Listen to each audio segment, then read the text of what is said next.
مگر وہاں تو صرف حسرتیں ہوں گی، ان کا کوئی فائدہ نہیں ہوگا۔ تو یہ وہاں یہ حسرت کریں گے کاش ہم نے انہیں لیڈر نہ بنایا ہوتا، اور ہمیں اگر چانس مل جائے دوبارہ جانے کا تو ہم انہیں پھر لیڈر نہیں بنائیں گے، بلکہ سیدھی سچی اللہ کی راہ کی زندگی گزاریں گے۔ اس طرح اللہ تعالیٰ انہیں ان کے اعمال دکھائے گا، ان کو حسرت دلانے کو، یہ ہرگز جہنم سے نہ نکلیں گے۔ لوگوں، زمین میں جتنی بھی حلال اور پاکیزہ چیزیں ہیں انہیں کھاؤ پیو اور شیطانی راہ پر نہ چلو، وہ تمہارا کھلا دشمن ہے۔ مطلب جو بھی بتوں کے نام پہ چیزیں رکھی جاتی ہیں انہیں نہ کھاؤ، حرام عقیدہ جو ہے اسے چھوڑ کے حلال عقیدے پہ آؤ، بلکہ حلال مال سے خرید کے حلال چیزیں کھاؤ، جو پاک طیب چیزیں حضور صلی اللہ علیہ وسلم نے بتائی ہیں۔ میں نے کہیں پڑھا تھا یا کسی سے سنا تھا کسی ویڈیو میں کہ بکرے کا حلال گوشت ہم حرام کمائی سے ڈھونڈتے پھرتے ہیں، بلکہ کمائی بھی آپ کی حلال ہو اور اس سے آپ حلال چیزیں طیب چیزیں کھائیں۔ اللہ نے یہاں کہا ہے وہ تمہارا کھلا دشمن ہے۔ ہمارا سب سے بڑا ہمدرد ہمارا خالق ہے، ہمارا اللہ۔ جب وہی بتا رہا ہے کہ وہ تمہارا سب سے بڑا دشمن ہے تو ہمیں بھی اسے اپنا دشمن سمجھ کے اس سے احتیاط کرنی چاہیے، شیطان سے۔ وہ تمہیں صرف برائی اور بے حیائی اور اللہ پر ان باتوں کو کہنے کا حکم دیتا ہے، یعنی کہ شیطان، جن کا تمہیں علم نہیں۔ آج ہر جگہ شیطان کی پیروی نظر آتی ہے۔ آگے جب ہم پڑھیں گے اللہ رب العزت نے سورہ نحل کی 90 نمبر آیت میں ان چیزوں سے بچنے کا حکم دیا جن کا حکم شیطان ہمیں کرنے کو دیتا ہے۔ دوبارہ سنیں، وہ تمہیں صرف برائی اور بے حیائی کا اور اللہ پر ان باتوں کو کہنے کا حکم دیتا ہے جن کا تمہیں علم نہیں۔ الٹی سیدھی باتیں اللہ کے نام لگانے کا، جیسے شیطان نے اللہ پہ الزام لگا دیا تھا، ہم بھی کہ ہم ہی ملے تھے کہ اللہ کو آزمانے کے لیے ہم ہی ملے تھے کیا یہ پریشانی ڈالنے کو، معاذ اللہ۔ تو یہ جو چیزیں ہیں نا یہ سب شیطان دل میں ڈالتا ہے، جبکہ اللہ نے سورہ نحل کی 90 نمبر آیت میں کہا اللہ ان چیزوں سے بچنے کا تمہیں حکم دیتا ہے۔ اور ان سے جب کبھی کہا جاتا ہے کہ اللہ تعالیٰ کی اتاری ہوئی کتاب کی تابعداری کرو تو جواب دیتے ہیں کہ ہم تو اس طریقے کی پیروی کریں گے جس پر ہم نے اپنے باپ داداؤں کو پایا، گو ان کے باپ دادا بے عقل اور گم کردہ راہ پر ہوں۔ مطلب جیسے ہم سے غلطی ہوتی ہیں، اگر ہمارے باپ داداؤں سے بھی غلطی ہوئی ہوں تو ہم ان کے پیچھے نہیں چلیں گے، بلکہ جو اللہ اور رسول کے تابع ہوگا اس کے پیچھے چلیں گے۔ گمراہی جو ہے وہ زیادہ اسی بات سے پھیلی کہ لوگ اندھے ہو کے تقلید کرتے ہیں اپنے باپ داداؤں کی اور علماء دین کی۔ آج جو دور چل رہا ہے اس میں آنکھ میچ کے اپنے علماء کے پیچھے چلنا، قطعی اپنے عقیدے کو ختم کرنا، اپنی آخرت کو داؤں پہ لگانا ہے۔ ہاں، علماء میں جو چیزیں رسول اللہ صلی اللہ علیہ وسلم سے یا قرآن سے ملتی ہوئی ملیں انہیں لیں، اور جو ٹکرائے انہیں چھوڑ دیں۔ تو یہاں اللہ رب العزت نے یہی تانا دیا ہے۔ کفار کی مثال ان جانوروں کی طرح ہے جو اپنے چرواہے کی صرف پکار اور آواز کو سنتے ہیں، سمجھتے نہیں۔ وہ بہرے، گونگے اور اندھے ہیں، انہیں عقل نہیں۔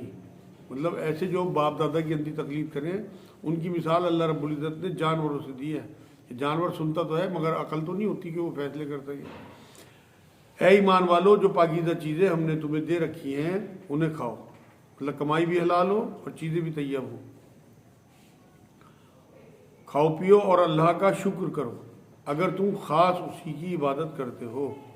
شکر کے بارے میں اللہ رب العزت نے سورہ ابراہیم کی 7 نمبر آیت میں کہا کہ جو شکر گزاری کرے گا میں اس کی لازماً اس کی نعمتوں میں اضافہ کر دوں گا۔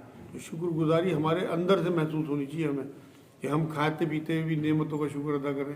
اس نے ہمیں کھانے کی صلاحیت دی۔ بہت سارے ایسے لوگ ہیں جنہیں صرف ڈرپ چل رہی سالوں سے، ان مطلب کھا پی نہیں سکتے، انہیں ذائقہ کے نہیں پتہ۔ تو یہ سب اس کی مہربانی ہے کہ اس نے اس قابل بنایا کہ ہم کھا پی رہے، تو ہمیں شکر گزاری کرنی چاہیے اگر تم خاص اسی کی عبادت کرتے ہو۔ عبادت کا ایک حصہ ہے شکر گزاری، کہ اگر ہم اللہ کو مانتے ہیں تو پھر اس کی شکر گزاری بھی کریں۔ تم پر مردہ اور بہا ہوا خون اور سور کا گوشت اور ہر وہ چیز جس پر اللہ کے سوا دوسروں کا نام پکارا گیا ہو تم پر حرام ہے۔ مطلب جو ذبح نہ ہوا ہو جانور، جو خود مر جائے، ایک تو وہ حرام ہے، اور سور کا گوشت، اور جو ذبح کرنے پہ خون آتا ہے وہ بھی حرام ہے۔ 2 شکلیں حضور صلی اللہ علیہ وسلم نے خون کی حلال بتائیں، ایک کلیجی اور ایک تلی، یہ حدیث سے ثابت ہے۔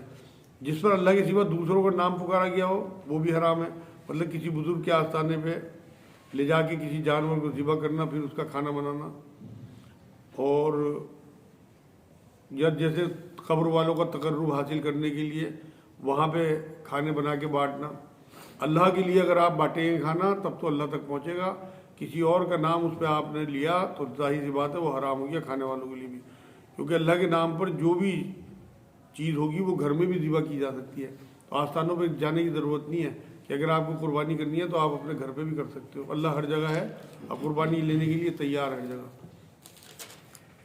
تو یہاں اللہ رب العزت نے کہا حرام ہے تم پر، پھر جو مجبور ہو جائے اور وہ حد سے بڑھنے والا اور زیادتی کرنے والا نہ ہو، مطلب کسی کی جان پہ بنی ہے کہیں پھنس جائے وہ، تو بالکل حرام کی اجازت ہے اتنی مقدار میں کہ اس کا لطف نہ لے، بلکہ صرف جان بچانے کے لیے، کہیں جان پہ بنی آئی تو جان بچانے کو تھوڑی مقدار میں حرام بھی کھایا جا سکتا ہے، مطلب حالات بدلنے میں شریعت بھی بدل جاتی ہے۔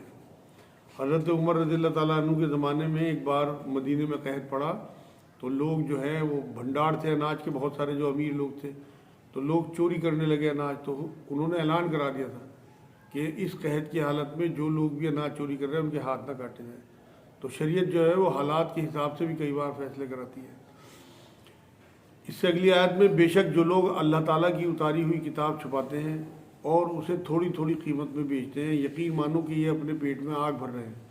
مطلب علماء سو جو ہوتے ہیں، جو باطل علماء ہوتے ہیں، جو دین کو چھپائیں، حق بیان نہ کریں اور مطلب کی بات مال کے لیے بیان کریں، دین کو بیچیں، ایسے لوگوں کا ذکر ہے یہاں پہ کہ تھوڑی قیمت پر بیچتے ہیں، یقین مانو کہ یہ اپنے پیٹ میں آگ بھر رہے ہیں۔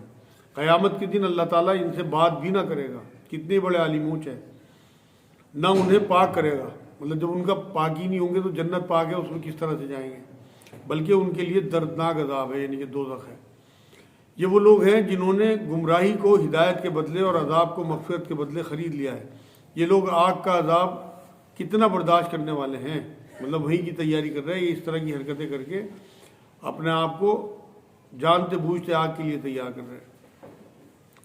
آج کی آخری آیت، ان عذابوں کا باعث یہی ہے کہ اللہ تعالیٰ نے سچی کتاب اتاری اور اس کتاب میں اختلاف کرنے والوں یہ یقیناً دور کے اختلاف میں ہیں، مطلب حسد اور تعصب کی وجہ سے جن لوگوں نے اس میں اختلاف کیا وہ لوگ دور کی گمراہی میں ہیں، یعنی کہ اللہ رب العزت کی دوزخ کی طرف جا رہے ہیں اس کتاب سے جو ہے وہ تعصب رکھ کے، حسد اور بنا کی وجہ سے اس کا مخالفت کر کے۔